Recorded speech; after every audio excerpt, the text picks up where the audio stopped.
예, 안녕하십니까. 여러분들의 백만장자입니다. 사랑합니다, 여러분. 자, 오늘 여러분들에게 메인 소식으로, 자, 삼성전자와 하이닉스의 파운드리 동맹. 자, 파운드리 동맹이 이야기가 솔솔 나오고는 있습니다. 물론 어떻게 될지는 모르겠지만, 왜 파운드리 동맹 이야기가 나오는지에 대한 이야기를 설명을 좀 드리도록 하겠습니다. 자, 그리고 난 다음에, 자, 인텔이 여러분 8% 급락을 했어요. 근데 요 8% 급락을 한 이유가, 삼성전자와도 연관이 없지는 않습니다. 연관이 없지는 않기 때문에 이 부분도 오늘 영상에서 한번 다뤄보도록 하겠습니다. 자, 일단 여러분들께서 무슨 뚱딴지 같은 소리냐, 무슨 SK하이닉스하고 삼성전자가 무슨 파운드리 동맹도 동맹인데 무슨 파운드리 동맹을 하냐, 그렇게 생각을 할 수가 있죠. 일단 다들 아시는 것처럼 삼성전자하고 SK하이닉스는 세계 메모리 시장에서 완전히 경쟁자입니다. 양사 모두 D램, 낸드 플래시를 만들고 있는데, 거기에다가 최근에 HBM 가지고도 엄청나게 치고받고 하고 있는 중이죠. 판매 중인데, 같은 수요처를 놓고 공급을 다투기 때문에 사실상 삼성전자와 SK하이닉스는 서로 견제하면 견제했지 가까워질 수 없는 사이입니다. 지금까지 우리가 다 알고 있는 내용이고 현재까지의 팩트죠. 하지만 여러분, 우리가 인간관계에서는 그럴 수가 있죠. 서로 진짜 앞으로 너하고 나하고 보지 말자 하고 영원히 안 볼 수 있는데, 이게 비즈니스하고는 좀 비즈니스 세계는 좀 다릅니다. 영원한 적도, 비즈니스 세계에서는 영원한 적도, 영원한 아군도 없는 곳이 이 비즈니스 세계입니다. 그래서 서로가 필요해질 시간이 다가오고 있다. 삼성전자와 SK하이닉스가 이제는 서로와 필요해질 시간이 다가오고 있다. 왜냐하면 맞춤형 HBM 때문입니다. 맞춤형 HBM.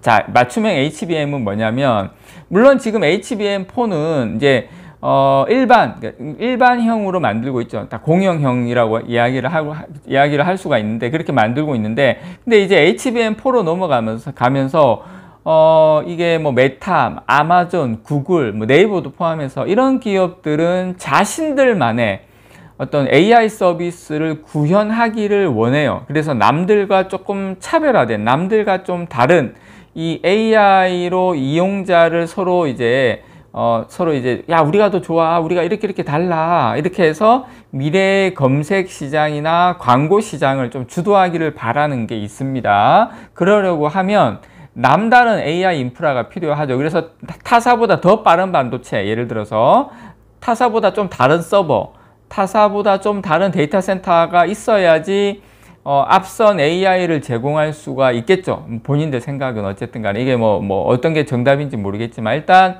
여기서 이제 맞춤형 HBM이 등장을 합니다. HBM4 이후부터는 맞춤형으로 갈 가능성이 상당히 높고 지금도 그렇게 가고 있죠.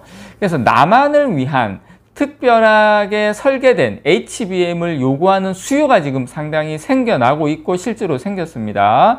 그래서 변화의 첫 시작은 뭐다? HBM4입니다. HBM4. 그래서 지금 내년에 양산될 HBM4는 요 하단, 베이스 다이죠. 여기에 이제 고객사 요구로 로직이 이제 탑재가 됩니다. 고객사가 요구하는 대로. 그러니까 A 고객사, B 고객사, C 고객사가 다 달라요. 그런데 이제 이 로직은 연산과 제어가 가능한 반도체죠. 이제 지금까지는 자체적으로 HBM을 만들어 온 이제 SK하이닉스가 HBM4부터는 요 베이스 다이에 뭘 빌립니까? 누구의 힘을 빌립니까? TSMC의 힘을 빌리죠. 그래서 이 로직 구현 능력에서 그러니까 TSMC가 앞서기 때문이죠. 그러니까 SK하이닉스 입장에서. SK하이닉스가 그렇다고 해서 아예 못 만드냐? 제가 봤을 때 그건 아니지만, 이제 어떤 그 실력 차이에서 이제는 좀 더 업그레이드 된 것을 만들어 줘야 된다. 그래서 이제 TSMC 힘을 빌리는데, 이게 맞춤형 HBM을 구현하기 위해서는 이 메모리 회사, 그리고 파운드리 기업이 협업하는 시대가 이제 다가옵니다. 이제 요건 좀 달라. A는 달라, B도 달라, C도 달라, D도 달라. 자, 이렇게 되는데, 자, 이 대목에서 여기서부터 중요합니다. 이제 삼성전자하고 SK하이닉스의 협력 가능성이 떠올리는 거예요. 왜냐하면 물론 HBM4야 이미 SK하이닉스하고 TSMC 구조가 짜여졌지만 앞으로 예를 들어서 A만 만들면은 TSMC의 로직 다이를 맡기면 되는데, 이제 맞춤형 HBM으로 넘어가면서 맞춤형 수요가 계속 늘어나는데 A도 다르고 B도 다르고 C도 다르고 D도 달라요. 자, 그런데 SK하이닉스가 TSMC한테 가서 야, 우리 A도 다르고 B도 다르고 C도 다르고 E도 다른 거 다 만들어줘. 파운드리로 다 만들어줘. 이렇게 했을 때 TSMC가 예, 알겠습니다 하고 뭐 고개 푹 숙이고 할까요? 저는 아니다라고 생각합니다. 물론 일정 부분 할 수는 있겠죠. 물론 이제 TSMC하고 손을 또 잡아야 어떻게 보면 SK하이닉스에서 또 봤을 때는 뭐 여러 가지로 유리하다고 생각할 수는 있을지도 모르겠어요. 그렇지만 이 첨단 로직 공정을 선도하는 TSMC가 본인들이 대형 고객사를 하기도 빠듯한 TSMC가 이 맞춤형 HBM이 다양해지는 이 모든 것을 충분히 수용하고 그런 것을 응대할 수 있을까에 대한 의문은 드는 부분입니다. 참고로 테슬라도 이번에 자기들이 요구하는 것을 TSMC가 그렇게까지는 우리가 못해줘. 우리 지금 말은 그렇게 안 했겠죠. 우리 뭐 애플도 있고 엔비디아도 있고 바빠. 너 얼마 안 되잖아. 그것까지 우리가 안 되죠. 이런 상황이어서 지금 테슬라가 사실 고민하고 있는 부분이거든요. 그래서 TSMC 외에 또 다른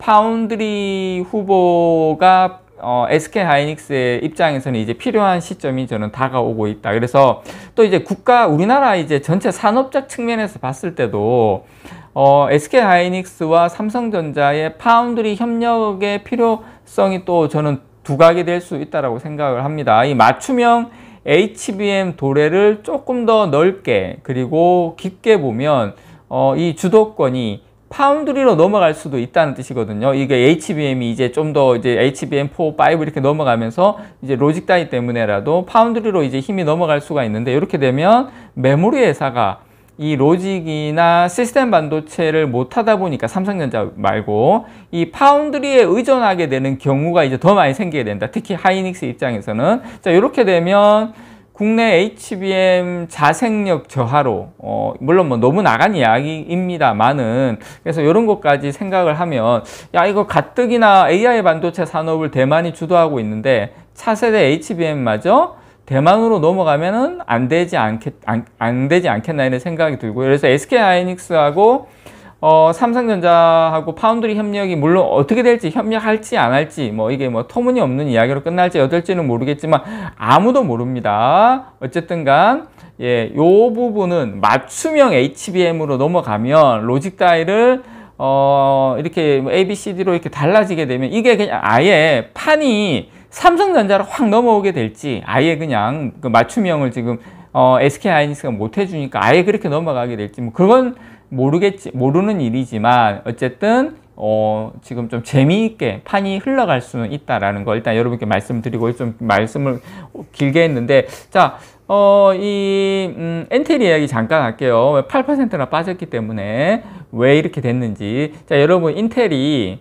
대규모 구조조정 계획과 함께 파운드리 투자 계획을 철회했습니다. 파운드리 삼성전자를 따라잡겠다 막 이렇게 하고 뭐 북치고 꽹가리 치고 우리나라 꽹가리 빌려가 가지고 막 치고 난리 부르스 하고 뭐 머리 돌리고 그랬는데, 결국에는 인텔이 사실상 파운드리 사업에서 철수를 하고요. 인공지능 반도체로 방향을 아예 우리는 그냥 AI로 넘어갈게 그렇게 됐다. 자, 인텔이 이번 2분기 실적 발표 때 매출이 126억 달러, 한 17조 됩니다. 한 분기에. 그런데 이것도 좀 감소한 건데 한 분기에 순손실이 29억 달러예요. 우리나라 돈으로 4조. 그러니까 거의 1년에 손실이 한 10조 이상 난다라는 겁니다. 여러분 한번 생각해 보세요. 삼성전자가 지금 그 단기 순손실이 10조가 난다고 생각만 해도 끔찍하죠. 자, 그런데 만약에 삼성전자가 단기 손실 10조인데 파운드리 투자할 수 있겠습니까? 예를 들어서 지금 인텔의 지금 그 손실이 대부분이 파운드리에서 많이 발생을 합니다. 영업 손실이. 영업 손실이 인텔이 파운드리 부문이 31억 달러예요.